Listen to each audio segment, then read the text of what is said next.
मैं विज्ञान का विद्यार्थी हूँ। जीवन विश्लेषणात्मक तर्क व तर्क संगत सोच से जिया हूँ। कहीं ना कहीं ये गुण ही मेरी श्रद्धा के मार्ग पर बाधक बनते प्रतीत होते हैं। भगवान के विषय में प्रत्यक्षम किम प्रमाणम जैसा कुछ पाया नहीं, ना किसी सदगुरुदेव के वचन में ठोस ऐसी बात पाई। इस कारण हृदय में बहुत दोस्त के नाते कह रहे हैं, पिता का प्रमाण कैसे खोज सकते हो? माँ के वचनों, क्योंकि माँ ही जानती है कि तुम्हारा पिता कौन है। तार्किक वृत्ति से आप बोलिए, पिता का प्रमाण अपने कैसे खोज सकते हैं? तो माता जी के वचन, केवल वचन और दूसरा कुछ नहीं है ना? तो केवल गुरु के वचन पर, भगवान पर, जैसे उसने कहा तुम्हारा पापा है और मान लिया, तो स्वप्न में भी किसी और पुरुष को तुम पापा नहीं बोल सकते। इतनी जोर से माना। तो गुरु के वचनों में यदि दृढ़ विश्वास हो जाए तो परमात्मा तुम में है, बाहर है, भीतर है, सर्वत्र है, सर्वत्र है। अचरम सर्वमेव च सूक्ष्म तद विज्ञेयम दूरस्थम शांतिके च तत्। हे तुम कह रहे हो प्रत्यक्ष का हमने अनुभव नहीं किया, तुम्हें प्रत्यक्ष अनुभव नहीं हो रहा।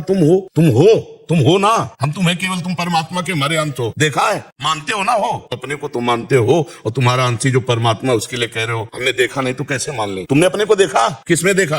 आईडी में देखा है, फोटो में देखा। किसका? ये ढांचा है पांच भौतिक, ये गाड़ी है तुम्हारी, ये शरीर तुम नहीं हो। नहीं तो जब तुम निकल जाते हो तो शरीर को सजा के कोई रखे, शरीर को आग लगा दिया जाता। तुम कोई और हो ना, तुम कुछ और हो ना। तो तुमने जाना तुम क्या हो? तुमने देखा अपने को? ढांचे को तुम मान रहे हो, फोटो या शीशा में देखा, तो ढांचा देखा जो पंचभूतों से बना हुआ तुम्हारी वर्दी है, पोशाक है। तुम नहीं हो। जब तुम अपने को नहीं जान पाए, तुम हो और मानते हो कि तुम हो, तुम देख पाए अपने को, तुम अपने को प्रत्यक्ष अनुभव किए हो ना? कैसे हो, कौन हो, कहाँ हो? जाओ वैज्ञानिकों से पूछ के आओ, पूरा अल्ट्रासाउंड, सिटी स्कैन, जो आपको एक्सरा करवा के आओ। अगर आप मन को बता दे कोई वैज्ञानिक तो हमें बताना कि ये मन जा रहा है। केवल पांच भौतिक ढांचे का एक्सरा, सिटी स्कैन, अल्ट्रासाउंड। अब सूक्ष्म शरीर और कारण शरीर और उसका प्रकाशक जो वो तू है, जो तू है, तू अपने को मानता है लेकिन जानता नहीं, फिर भी मानता है। दिखाई नहीं देता फिर भी मानता है। ऐसे परमात्मा है जो तेरा अंशी है, तेरा सर्वस्व है, केवल तू समझ नहीं पा रहा। अब उसी समझ के लिए जैसे माँ के वचन माने जाते हैं, ऐसे गुरु के वचन माने जाते हैं। मंत्र मूलम गुरु वाक्यम, मोक्ष मूलम गुरु कृपा, इन सब में भगवान है। कोई कण ऐसा नहीं जहाँ भगवान न हो। मान करके सवाल हल करो। मानी संख्या, अगर पढ़ाई पढ़े हो तो एक सवाल हल होता था, मानी संख्या कुछ भी रख लो, सवाल हल हो जाएगा। गुरु को ब्रह्म मान लो, मूर्ति को ब्रह्म मान लो, माता पिता को ब्रह्म मान लो, पत्नी को ब्रह्म मान लो, अपने को ब्रह्म मान लो। मान लिया और आराधना की तो मुक्त हो गए। ये मानने से जानना होगा। यहाँ तर्क के द्वारा तुम अपने को नहीं जान सकते। अपने को जान लो तो हम तुम्हें बढ़िया वैज्ञानिक माने। पूरा प्रश्न वही। इसी कारण हृदय में बहुत प्रेम एवं श्रद्धा होते हुए भी पूर्ण रूप से ईश्वर में समर्पण का भाव होने से बुद्धि रोक देती है। इस संशयवादिता से कैसे मुक्ति मिलेगी? वैज्ञानिक तर्क को पार करके पूर्ण श्रद्धा और समर्पण का भाव कैसे वही हम तुम्हें बच्चा करवा रहे हैं, वही करवा रहे हैं कि देखो आज तक किसी ने शरीर से प्यार जितनों ने किया है, पर बाद में जब शरीर से वो तत्व गया तो उन्होंने उसको जला दिया या गाड़ दिया, फेंकवा दिया, पैसा दे के। आप हमें बताओ, इसका मतलब शरीर से कोई प्यार नहीं करता, पर करता शरीर से है। पर शरीर से प्यार करते हुए भी नहीं करता, वो उससे प्यार करता है जो अंदर है। जो अंदर है उसको किसने देखा है? आप 35-40 साल के शरीर के अंदर रहते हुए हो गए, एक बार भी अपने से नहीं मिले, लेकिन आप मानते हो है। और इस ढांचे को आप अपना मानते हो, गलत मानते हो। ये गलत है, ढांचा मैं नहीं हूँ, ये तो स्पष्ट जान लीजिए मैं नहीं हूँ। एक आंख फोड़ दी जाए तो भी मैं हूँ, दोनों फोड़ दी जाए तो भी मैं हूँ, गला काट दिया जाए ना तो भी मैं हूँ। ये शरीर में हलचल खत्म हो जाएगी, पर मैं हूँ, मैं अविनाशी हूँ। बहन को मार डाला, उसी के शरीर से भगवान का प्रादुर्भाव हुआ। दाहिनी भुजा से भगवान पृथु, बाई भुजा से अर्जुन। वो है, मुर्दे में भी है, वो तत्व है। परमात्मा मुर्दे में से भी है, उसमें भी विराजमान है। तो वही परमात्मा का अंश है। जब अंश को नहीं जान सकते तो अंशी को कैसे जाने? तुम अपने को जैसे मानते हो ऐसे परमात्मा है। ये बात गुरु की मान लो और आराधना करो। भगवान दिखाई न दे तो मुझे बताना। अगर हमें दिखाई न देते तो बहुत जिद्दी स्वभाव के थे, हम पूरी सभा में यही कहते कि ये सब नाटक है, ऐसा हम बोल देते। बिल्कुल नहीं डरते, क्योंकि पूरा जीवन उनको दिए। पर हम आपको कह रहे हैं कि आप हमसे बहुत दूर हैं, शरीर हमसे बहुत दूर है, लेकिन मेरे प्रीतम मेरे से दूर है। एक एक क्षण, एक एक पल वो हमारे साथ रहते। अनुभूत केवल की छाती का विषय नहीं, दृष्टि में भी, मन में भी और तन में भी उन्हीं का रंग समाया हुआ है। उनके सिवा कोई है नहीं। और हम आप में भी उन्हीं को देखकर बात कर रहे हैं। हम आप में भी उन्हीं को देख करके हाथ जोड़ते हैं। आपको जो प्यार देते हैं अपने प्रीतम को दे रहे हैं। सब रूपों में मेरे प्रीतम। हमें तो जैसे तुम्हें प्रीतम नहीं दिखाई दे रहे, मुझे प्रीतम के सिवा और कुछ समझ में नहीं आ रहा। जब आप प्रश्न करते हो तो प्रश्नकर्ता के रूप में आपको देख करके फिर हम आपसे बात करते हैं। जैसे भीष्म जी के विपक्ष में खड़े हैं भगवान श्री कृष्ण, तो बाण भी संधान कर रहे हैं, लेकिन है उनके आराध्य देव। ऐसे हो आप हमारे आराध्य देव। तो दोनों बातों में हमारा आराध्य देव के प्रति अपना जो भाव है उसी भाव में, जब हमारा वात्सल्य भाव आप पर आ जाएगा और हम गुरुत्व भाव में स्थित हो जाएंगे तो हमारा ये अधिकार बनता है। एक बार चैतन्य महाप्रभु को डांटा उनके पिताजी ने, जगन्नाथ मिश्र नाम था, तो एक स्वप्न में महापुरुष प्रकट हुए, कहा जानते हो ये भगवान है, तुम इनको डांटते हो? बोले आज तो डांटा है, कल अगर उपद्रव करेंगे तो चपत भी लगाएंगे। बोले क्यों? बोले मुझे वात्सल्य सुख देने के लिए प्रकट हुए, अगर भगवान है तो मुझे सौभाग्य देने के लिए प्रकट हुए, तो मेरे भगवान प्रश्नकर्ता का रूप रख के आए और प्रश्न करके मुझे बोलने का सौभाग्य दिया, तो जब ये सौभाग्य दिया तो डांटने का भी सौभाग्य दिया। मर्जी बुद्धि की धरा से समझ नहीं आएगा, आराधना करनी पड़ेगी। आराधना के बिना नहीं समझ में आएगा, बिल्कुल पक्का समझो। जैसे अपने शारीरिक अंग है, अल्ट्रासाउंड और एक्सरे और सीटी स्कैन से हम जान सकते हैं, लेकिन सूक्ष्म शरीर जहां से प्रारंभ होता है वहां यंत्रों का प्रवेश नहीं, फिर कारण शरीर स्वभाव, फिर इसके अंतर में जो विराजमान तीनों को प्रकाशित करने वाला है वो मेरा स्वरूप, वो ज्ञान के द्वारा आता है। अज्ञान तिमिरांधस्य ज्ञानांजन शलाकया चक्षुरुन्मीलितम् तस्मै श्री गुरुवे नमः। गुरु शरण में जाकर उनके द्वारा बताई हुई आराधना साधना से तब अनुभव होता है, ऐसे थोड़ी हो। आप सोचो, हम बिल्कुल सरल बात कह रहे हैं, आप भारत के नागरिक हो, राष्ट्रपति प्रधानमंत्री से हाथ मिला सकते हो, लेकिन अभी मिला के दिखाओ, मिला के देखो, भारत में तो भारत का ही तो नागरिक है। आपको योग्यता साबित करनी पड़ेगी, आपको आवश्यकता साबित करनी पड़ेगी, दो बातें साबित होने पर आपको बहुत समय लगेगा, तब आप मिल पाएंगे नहीं। अगर आप अधिकार साबित नहीं हुआ, योग्यता साबित नहीं हुई, तो आप दोनों में नहीं, दोनों में फेल हो गए तो आप नहीं। फिर यहाँ से सबसे बड़ा केंद्र है स्वर्ग, जो त्रिभुवन का है, देवराजेंद्र, फिर देवराजेंद्र के ऊपर भी है वसु, फिर प्रजापति, और समस्त प्रजापतियों की प्रजापति भगवान परमेष्ठी पद में विराजमान ब्रह्मा, और ब्रह्मा के लिए भी जो दुर्लभ पद है वो हरिदासत्व है। हरिदासत्व से बढ़कर कोई पद नहीं जिसको ब्रह्मा भी नमस्कार करते रहे। ऐसे ही भगवान का साक्षात्कार हो जाएगा बातचीत से। आप हमारी बात, एक प्रधानमंत्री के देखने के लिए आपको कितने पापड़ बेलने पड़ेंगे जो जाके हाथ मिलाना होगा। वो अनंत ब्रह्मांडों का स्वामी है, वो तुम खिलवाड़ समझते हो? अनंत ब्रह्मांडों का स्वामी तुमसे कैसे बताए? कोई क्षण ऐसा नहीं जो बिलग हो। ये सब महात्मा ऐसे थोड़ी जीते हैं, उनके नाम, उनके रूप, उनकी लीला, उनके धाम में जीते। आप कैसे? इनके पास जो संपत्ति है वो किसी के पास संपत्ति नहीं, कोई ब्रह्मा के पास भी नहीं। ब्रह्मा के तभी तो न पारमेष्ठम न महेंद्र धिष्णम न सार्वभौमम न रसाधिपत्यम न योग सिद्धि अपनर्भवम वा। भगवत प्रेमी कितने आनंद में है, कह रहा ब्रह्मा का भी पद नहीं चाहिए, त्रिभुवनपति देवराजेंद्र का सुख नहीं, भौम सुख नहीं, रसातल का सुख नहीं, योग सिद्धियां नहीं, कैसा सुख है हरिदासत्व में। तो भाई भजन करने पर ही भगवान का साक्षात्कार होगा।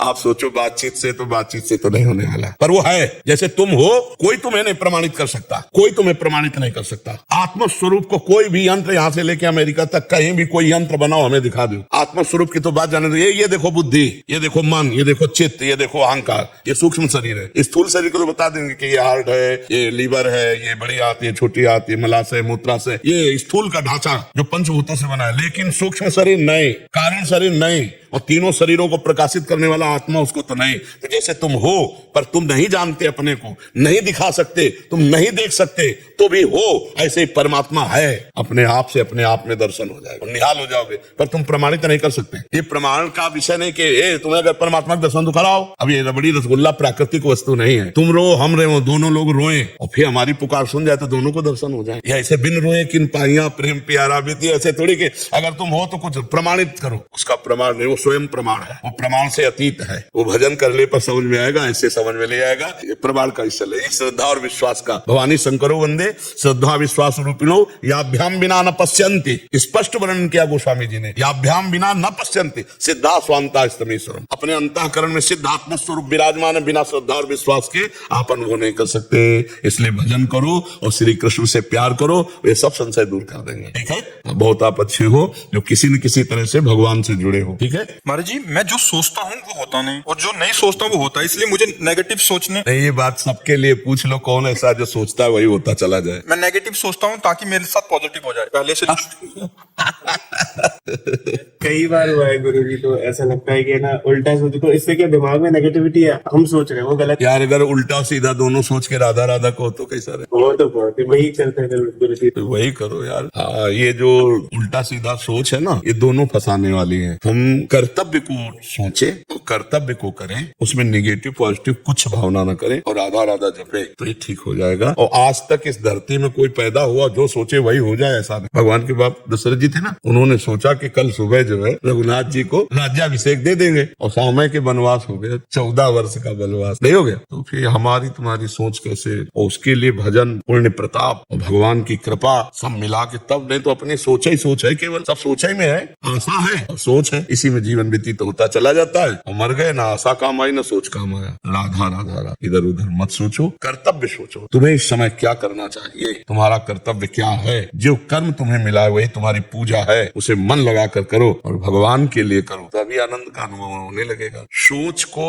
पॉजिटिव कर देना ये पवित्रता का लक्षण है, अंतःकरण पवित्र हो रहा है, और निगेटिव कर लेना ये पाप का लक्षण। निगेटिव अगर बढ़ती चली गई ना तो डिप्रेशन में भी पहुंचा सकती है निगेटिव सोच। इसको ज्यादा हितकर मत समझिए, वो हानिकारक। पॉजिटिव सोच बढ़ाइए, नाम जप कीजिए और अपने कर्तव्य कर्म को करिए और परिणाम भगवान के हाथ दे दीजिए। जैसे लाभ आए या हानि आए, सुख आए या दुख आए, जय आए या पराजय, जैसी हमारा कोई प्रारब्ध था, मेहनत किया, परिणाम अनुकूल नहीं आया, ऐसा देखो कि आपसे पाप नहीं होते बच्चा, पीछे पाप तो हुए, क्योंकि पाप पुण्य मिला के ही शरीर बनता है। ये कोई देव शरीर थोड़ी कि केवल पुण्य से बनता है, ये पाप मिला के बनता है। तो हमारे पाप हैं तो बाधा नहीं पहुंचाएंगे हमें। हम जो सोचेंगे सुख की बात, उसमें लात नहीं मारेंगे, उसमें बाधा पहुंचाएंगे। अब हमको इतना बड़ा पुण्य करना है जो उस पाप को नष्ट करके भारी पड़ जाए, वो है भगवान का भजन। इससे बड़ा कोई दान पुण्य नहीं। राधा राधा राधा, इसमें पैसा का भी खर्चा नहीं, वो अंदर ही अंदर जपना है, राधा राधा राधा। आप जप के देखो, निरंतरता लाओ, अधिक से अधिक जपो और फिर यही परलोक सकल सुख पावत मेरी सुभैया कृष्ण गुण संत। यहाँ भी सुख मिलेगा, परलोक में भी सुख मिलेगा। अगर नाम जप करने लगो सब ठीक हो जाएगा। आप देख लो ना, जप के दवाई है, कुछ दिन देख लो, बड़े बड़े महात्माओं ने इस दवा को खाया है, ये बहुत बढ़िया है, बहुत बढ़िया है। मेरे मित्र वो आपसे बहुत भय करते हैं, वो आप आने से भी डरते हैं क्योंकि वो दुनिया भर के सब खान पान हाँ, इसीलिए को बहुत कोशिश करता हूँ कि आप तक ला सकूं, लेकिन वो कहते हैं अगर मैं सामने आया तो आप उनसे सब छीन, उनको आप तक कैसे लाए?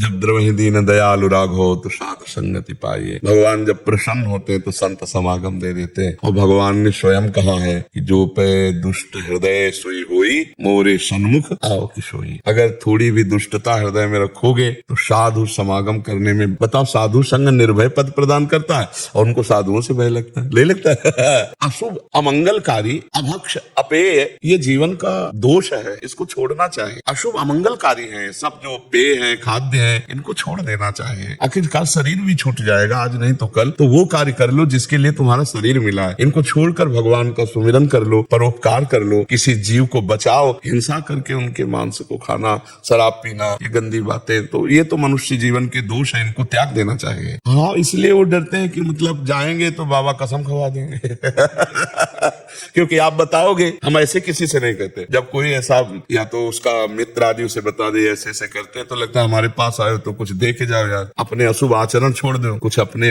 गंदे आचरण छोड़ दो, अच्छे आचरण ले जाओ, गंदे छोड़ जाओ। ये वृंदावन भूमि है, यहाँ सब ठीक हो जाएगा। कभी कभी जैसे उनका मंगल तो शुरू हो गया है, क्योंकि वो नहीं आए, उनकी बात तो आपने पहुंचा दी। आप जैसे मित्र के हृदय में उनके प्रति मंगल भावना है और वो आपने यहाँ कान में डाल दी, तो कहीं ना कहीं बात तो पहुंच गई है। जब बात पहुंच गई है तो फिर हाथ भी पहुंच जाएगा प्रभु का, लंबा करके उनको घसीट लेंगे, आज नहीं तो काल। नहीं, जिसके आप जैसे दोस्त हैं उसका मंगल ना हो, पक्का होगा। हाँ महाराज, मैं भी राधा राधा जपता हूँ और बहुत सुख मिलता है। मैं अपने सारे दोस्तों को कहता हूँ कि 5 बार कभी राधा जपो, तो 5 बार राधा जपने भी लग गए और राधा जपने लगे और उनको बोला बड़ा सुख मिलता है राधा जपने से। तो मैं ऐसे कर करके माला बढ़ाते गए और आप मानोगे नहीं, दिन के 10 माला तक जप लेते हैं। बहुत सुंदर, बहुत सुंदर। और आपको धन्यवाद है जो अपने मित्रों को अच्छी शिक्षा देते हैं। इसको एक दुपट्टा पहनाओ, ये नया, मैं ब्रह्मचर्य से रहने लग गया, वो अनंत सुख मिलता है मेरे को, बहुत सुख। बहुत अच्छे नए बच्चे हो और ये हमारी श्री जी का प्रसाद ही है आपको, इसलिए कि आप नए बच्चे होकर राधा राधा औरों से भी जपवाते हो। बहुत सुंदर।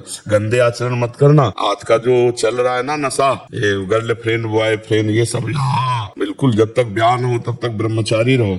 एकदम किसी लोग ने तो नॉनवेज तक छोड़ दिया, बहुत सारे लोगों ने। धन्यवाद है जो अपने जीवन को सुधार रहे। जी आप कहते हो कि जो निंदा करते हैं और सुनते हैं एक बराबर होता है, तो कभी ऐसी स्थिति आ जाए जहाँ से हम बाहर नहीं निकल सकते, तो राधा राधा आप ऐसे ऐसे राधा राधा राधा राधा राधा राधा क्लास में बैठे हो रहे हमारी तो आपको बस ऐसे राधा राधा राधा राधा राधा, किसी की निंदा नहीं सुननी। ऐसे अपने जैसे अंदर मान लो जोर से ना बोल सको, किसी को विक्षेप ना हो, कान में अंगुली डाल ली, ऐसा हमारा शास्त्र करता है। श्रवण मुनिनता चले पराई, संत शंभु श्री पद अपवादा, कही सुनीता असमर्यादा, काटी जीव तासु जो बसाई, मैं तो श्रवण मुनिनता चले पराई। कान में अंगुली, क्लास में बैठी रहो, राधा। बहुत अच्छी बात। अगर आपको यह वीडियो अच्छी लगी है तो वीडियो को लाइक करें, कमेंट करें और चैनल को सब्सक्राइब जरूर करें।